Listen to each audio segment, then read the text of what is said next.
నమస్తే ఫ్రెండ్స్, ఈరోజు నేను మీతో ఒక ముఖ్యమైన విషయం మాట్లాడాలి. మనందరికీ నాయకుడు అంటే ఏంటో తెలుసు. అధికారం, పెద్ద పెద్ద పదవులు ఇవే కదా మనకు గుర్తొచ్చేవి. అసలు నిజమైన నాయకుడు లక్షణం ఏంటో తెలుసా? ప్రజల హృదయాలను గెలుచుకుని వారి ఆశలకు ఆశయాలకు నిలబడటమే నిజమైన నాయకుడి యొక్క లక్షణం. రీసెంట్ గా జరిగిన ఒక చిన్న ఎగ్జాంపుల్ చెప్తాను. పవన్ కళ్యాణ్ గారు పిఠాపురం ప్రజలకు తన ఎమ్మెల్యే శాలరీని ఇస్తానని చెప్పారు. దాని వెనుకున్న స్టోరీ ఏంటో, ఆయన ఎందుకు ఇలా చేశారో ఇప్పుడు మనం మాట్లాడుకుందాం. అయితే మనందరికీ గతంలో పవన్ కళ్యాణ్ గారు ఓటమి గురించి తెలుసు. ఆ టైంలో చాలా మంది ఎన్నో రకాలుగా ఎన్నెన్నో మాట్లాడినారు ఆయన. కానీ పిఠాపురం ప్రజలు మాత్రం ఆయనపై నమ్మకాన్ని వదులుకోలేదు. మీరు మా నాయకుడు, మా కోసం మీరు నిలబడతారు అని నమ్మారు. అలాంటి నమ్మకం చాలా గొప్పది కదా.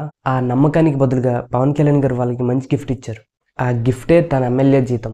నాకు కావాల్సింది అధికారం కాదు, మీరు నాపై పెట్టుకున్న నమ్మకం నాకు కావాలి. నాకు కావాల్సింది అధికారం కాదు, మీ నమ్మకం అని చెప్పినట్లు ఉంది కదా.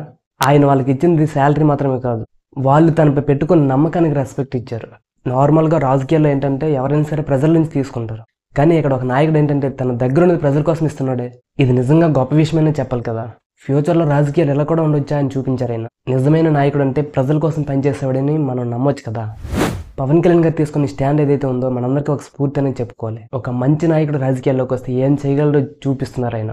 ఈ మార్పు అనేది కేవలం ఒకరితో మొదలవచ్చేమో కానీ మొత్తం సమాజాన్ని ప్రభావితం చేస్తుంది కదా.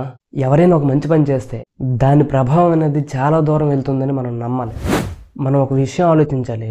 అసలు ప్రజాసేవ అంటే అధికారం కోసం పోరాటమా, లేదా ప్రజల హృదయాల్లో నిలిచిపోవడమా? నా ప్రశ్నకు మీ సమాధానం ఏంటో కామెంట్లో చెప్పండి.